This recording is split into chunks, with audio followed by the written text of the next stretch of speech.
में जो 30% टैक्स लगाया है, आप विचार कीजिए आगे आने वाले दिनों में क्या इस टैक्स को और ज्यादा बढ़ाया जा सकता है क्या? Okay, sir, we are living in the world of Web 3.0. Either we choose to bite the bullet or we dodge the bullet.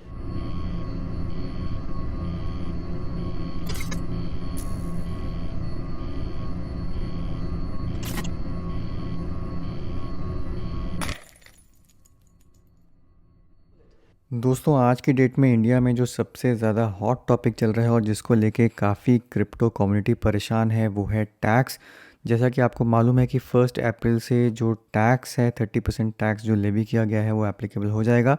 साथ ही साथ 1% टीडीएस जो है वो जुलाई से एप्लीकेबल हो जाएगा।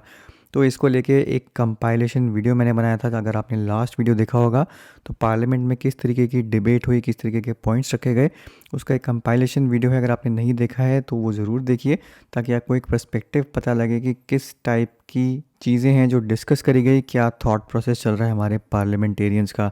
तो यहाँ पे डॉक्टर निशिकांत दुबे, सुप्रिया सदानंद, पिनाकी मिश्रा और रितेश पांडे के जो आर्ग्यूमेंट्स हैं वो शेयर किए हैं और कुछ आर्ग्यूमेंट्स फॉर क्रिप्टो हैं, कुछ आर्ग्यूमेंट्स अगेंस्ट क्रिप्टो हैं। बट एटलीस्ट एक अच्छी बात यह है कि कुछ जो इन्फॉर्म्ड हैं क्रिप्टो के बारे में, कुछ पार्लियामेंटेरियंस जो क्रिप्टो के लिए प्रो हैं वो क्रिप्टो जनता की बात को अच्छी तरीके से रिप्रेजेंट कर रहे हैं। अब फाइनली इन आर्ग्यूमेंट्स का कोई फ़र्क पड़ा है कि नहीं, रेगुलेशंस चेंज होंगी कि नहीं, ये तो आगे आने वाला टाइम ही बताएगा। बट एटलीस्ट कुछ सालों पहले जो 100% नेगेटिविटी थी हर एक पार्लियामेंटेरियन में, अब वो चेंज होती हुई नज़र आ रही है। अब आज और कल में ही 2 पार्लियामेंटेरियंस के और यहाँ पे आर्ग्यूमेंट्स आए हैं जो ट्विटर अकाउंट पे मैंने शेयर किए थे। यहाँ पे आप देखेंगे कि कल जो एक आर्गुमेंट आया था, सुशील कुमार मोदी जी ने कहा था कि जो टैक्स लगाया गया है 30% टैक्स वो बहुत कम है, इसको और ज़्यादा बढ़ा देना चाहिए। और उन्होंने ये भी कहा था कि जो क्रिप्टो में लोग कमा रहे हैं 30% टैक्स से उनको कोई फ़र्क नहीं पड़ेगा क्योंकि क्रिप्टो में गेंस बहुत ज़्यादा हैं। तो इन्होंने जो आर्ग्यूमेंट्स दिए थे और जिस तथ्य पे ये बोला था कि ये बढ़ा देना चाहिए वो आप खुद सुन सकते हैं। क्या कहना चाहेंगे आप उनको उसके बारे में वो आप नीचे कमेंट्स में लिख सकते हैं। बट डेफिनेटली बहुत कॉन्ट्रास्टिंग व्यूज़ हैं पार्लियामेंटेरियंस के। खासकर अगर आप आज का बयान एक यहाँ पे सुनेंगे जो प्रियंका चतुर्वेदी ने जो आज कहा है क्रिप्टो के बारे में, वेब 3.0 के बारे में, तो आपको खुद समझ में आ जाएगा कि कितने कॉन्ट्रास्टिंग डिफरेंस हैं, कितने कॉन्ट्रास्टिंग ओपिनियंस हैं यहाँ पर जो हमारे पार्लियामेंटेरियंस जो हैं वो अपने बता रहे हैं।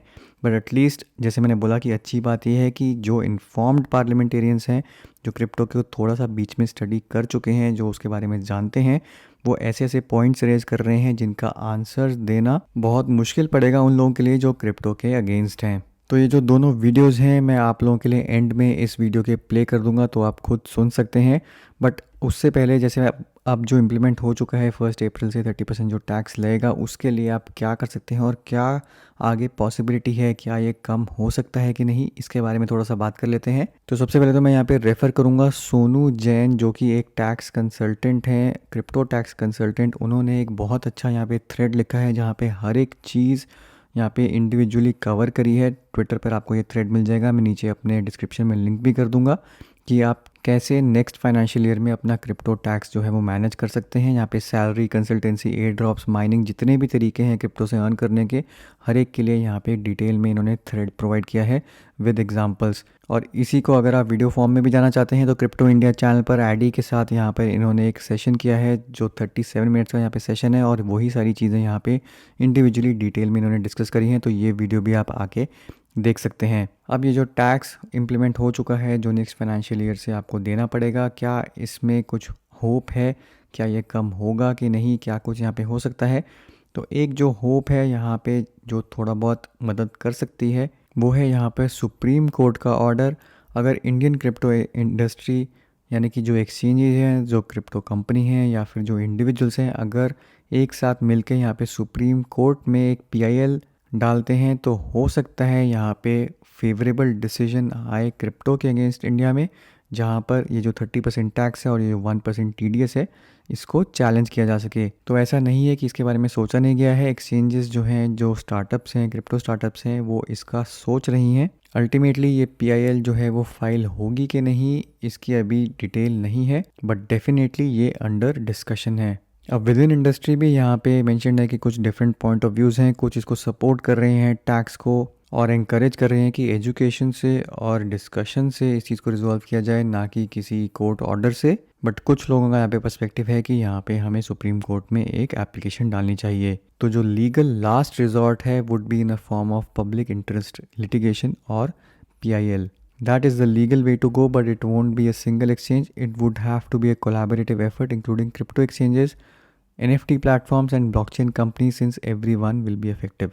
तो ये एक मिलके एक PIL यहाँ पे फाइल करी जाएगी, बट कब करी जाएगी एक्चुअली में ये मटीरियलाइज होगी भी नहीं ये अभी कहना मुश्किल है। बट डेफिनेटली ये एक लास्ट लीगल रिजॉर्ट है जो इस चीज़ को, इस टैक्स को, इस TDS को यहाँ पे कम करवा सकता है या फिर रोक सकता है। तो आप लोगों की क्या राय है, क्या ये फ़ाइल करनी चाहिए कि नहीं, और अगर ये फ़ाइल होती है तो आप क्या एक्सपेक्ट करते हैं यहाँ पर?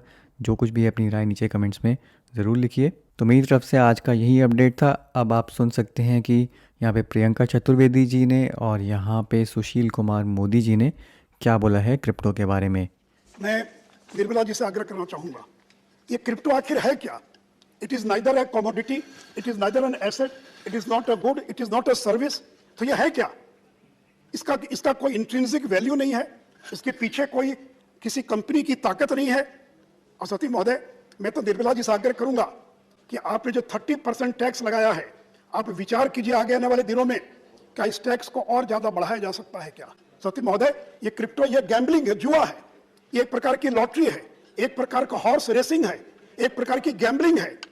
आप शेयर में लगाते पैसा तो मालूम है कि टाटा कंपनी उसके पीछे है, लेकिन क्रिप्टो के पीछे कौन है? सती महोदय, इसलिए जापान ने 55% टैक्स लगाया है, जर्मनी, फ्रांस, ऑस्ट्रिया ने अप टू 45%, US ने 37%। इसलिए मैं निर्मला जी से आग्रह करूंगा कि फिर विचार कीजिए कि हम आगे आने वाले दिनों में क्रिप्टो पर 30% से भी ज्यादा हम टैक्स लगाने का विचार कर सकते हैं क्या? और सती महोदय, जो क्रिप्टो में कमाने वाले लोग, उनको 30% से कोई फर्क नहीं पड़ने वाला है, क्योंकि क्रिप्टो का जो CAGR है, कंपाउंडेड एवरेज ग्रोथ रेट है, बिटकॉइन का 115%, एथेरियम का 30%, बिनांस कॉइन का 151%। So investors are attracting by extraordinary profits. महोदय, अंकलेश्वर स्वामी अय्यर ने अपने एक आर्टिकल में लिखा कि crypto currency is no underlying value, not even a tulip of 17th century speculative bubble. 17वीं शताब्दी के अंदर यूरोप के एक देश के अंदर जो ट्यूलिप का जो फूल होता है, होड़ मच गई, हर आदमी ट्यूलिप खरीद रहा है, उसका दाम 200 गुना चला गया, और एक दिन अचानक जब बबल बस्ट किया तो हजारों लोग कंगाल हो गए। तो ट्यूलिप की तो कीमत कम से कम 1 रुपया होगी, लेकिन क्रिप्टो की कितनी कीमत है ये कोई नहीं जानता है। साथी महोदय, यूक्रेन ने लीगलाइज कर दिया क्रिप्टो करेंसी को पिछले 7 दिन पहले। Dubai adopts first virtual asset law Dubai crypto currency में, और एक स्टडी के अनुसार 2021 में मोर देन 14 बिलियन डॉलर जो है वो क्रिप्टो क्रिमिनल से मेड रिकॉर्ड 14 बिलियन डॉलर हाउल इन 2021। और आज ही टाइम्स ऑफ एक एक्सप्रेस में समाचार है कि केरल के अंदर अब्दुल गफूर नाम का एक व्यक्ति पकड़ा गया है जो क्रिप्टो करेंसी के फेक रैकेट में शामिल था, और 1200 करोड़ का वो रैकेट था जिसमें लोग पकड़े गए हैं। और अब तो जैसे ही अब 1 तारीख के पहले investors started parking this currencies in private wallets, और 8 billion worth crypto asset expected to go out of country. Shri महोदय, मैं निर्मला जी से आग्रह करूंगा कि और इसके बारे में विचार हो। श्री महोदय, मैं इसके बारे में एक और बात कहना चाहूंगा। ये क्रिप्टो करेंसी के बिक्री पर केवल 18% GST लगता है, और वो भी जो सर्विस प्रोवाइडर है, जो एक्सचेंज चलाने वाले लोग हैं, वो जो सर्विस प्रोवाइड करते हैं उस पर 18% टैक्स लगता है।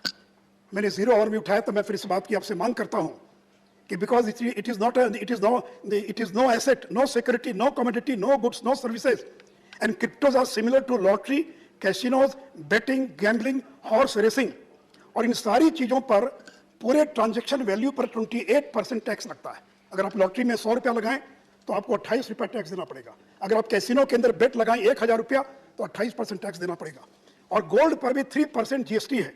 इसलिए मैं आपसे आग्रह करूंगा कि GST काउंसिल को इस बात का विचार करना चाहिए कि भले वो 1% हो, 0.1% हो, लेकिन टोटल ट्रांजैक्शन वैल्यू जो क्रिप्टो का है उस पर GST लगाने के बारे में और सरकार को विचार करना चाहिए। आज हमारा देश एकमात्र देश होगा पूरी दुनिया में जो क्रिप्टो करेंसी बिल लाने से पहले क्रिप्टो टैक्स लगा देता है, और एकमात्र वित्त मंत्री होंगे इस देश में जो कहती हैं पता नहीं लीगल है या इलीगल है, और वो मैं अभी नहीं बता सकती हूं। जब क्रिप्टो करेंसी रेगुलेशन आएगा तब हम बात करेंगे, पर हाँ, हम उस पर टैक्स जरूर लगाएंगे। हम उस पर टैक्स भी लगाएंगे, हम उस पर टीडीएस भी लगाएंगे। तो मैं यहाँ पर बस ये बात कहना चाहूंगी सर कि हमारा टैक्स भी लग गया उस पर, हमें ये भी नहीं पता कौन सा स्टेटस है उसका, एसेट क्लास है, क्या क्लास में उसके अंतर्गत किया गया है।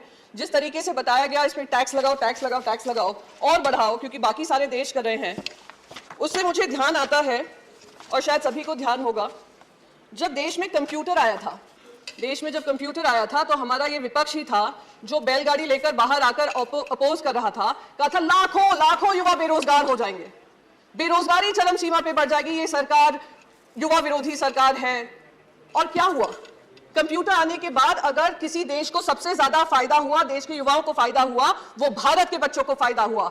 आज हम लोग बड़े बड़े लीडरशिप रोल्स में हैं, दुनिया भर में लीडरशिप रोल्स में हैं, तो उसका फायदा हमारे युवाओं को हुआ। तो बार बार ये कहना कि ये जो है बहुत ही गंदी चीज हो रही है, बहुत ही गलत चीज हो रही है क्योंकि हमें नहीं समझ में आ रही है, तो ये गंदी ही होगी। ये बिल्कुल मुझे वो बात याद आती है कि बच्चों से कहा जाता है बचपन से ही, और हमारे भारत में ये विशेष करके होता है, तुम अगर इंजीनियर बनोगे, डॉक्टर बनोगे या आप चार्टर्ड अकाउंटेंट बनोगे, वही करियर होते हैं, बाकी सारे करियर गलत होते हैं। और अगर वो करियर गलत है, कोई और कुछ चूज करना चाह रहे हैं, तो उनको रोक जाने की कोशिश की जाती है। अगर रोकते नहीं है तो कहते हम घर के बाहर निकाल देंगे। तो ये बिल्कुल वही हालत हो रही है क्रिप्टो के साथ, क्योंकि हम नहीं समझ पा रहे हैं कि क्या है, उसके मंशा क्या है, इंटेंशन क्या है, एम्प्लॉयमेंट जनरेशन की कैपेसिटी क्या है, एनेबलिंग इकोसिस्टम बनने की जरूरत क्या है, वेब 3.0 क्या है। तो इसलिए हम उसको टैक्स भी करेंगे और हम उसका क्रिप्टो रेगुलेशन भी नहीं निकालेंगे।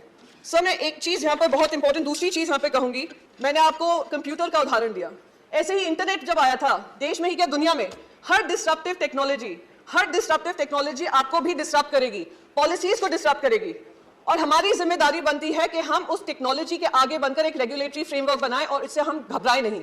आज जब इंटरनेट आया, सबसे ज्यादा अगर फायदा हुआ तो हमारे ही देशवासियों को हुआ, पर दुख इस बात का होता है क्योंकि हम उनके लिए एक इनेबलिंग इकोसिस्टम नहीं बना पाए, उस वजह से वो दूसरे देशों में जाकर, आज आप कैलिफोर्निया देख लीजिए, यूनाइटेड स्टेट्स देख लीजिए, यूरोप देख लीजिए, जो जो बड़ी मल्टीनेशनल्स हैं, टेक्नोलॉजी रिलेटेड कंपनीज हैं, उसको हेड हमारे इंडियंस ही करते हैं।